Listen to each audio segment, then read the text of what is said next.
বন্ধুরা, দেশ নিয়ে আবেগের কথা মানেই হলো মাটি, মানুষ, সংস্কৃতি আর ইতিহাসকে হৃদয়ে ধারণ করা। এই মাটি শুধু ভূমি নয়, এ আমার মা, আমার গর্ভ, আমার চেতনার অঙ্কুরিত এক শিকড়।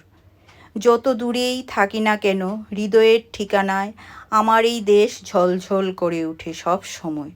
দেশ মানে শুধু একটি মানচিত্র নয়, দেশ মানে মা বাবার কণ্ঠের ভাষা, ছোটবেলার বিকেলের মাঠ আর হাজারো আত্মত্যাগের রক্ত ঝরা ইতিহাস।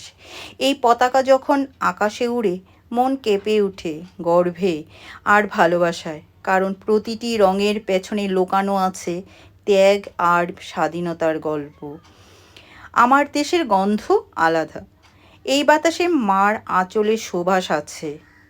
এই মাটিতে প্রথম হাঁটা শিখেছি, তাই এই মাটি আমার চেতনা। ধন্যবাদ সবাইকে।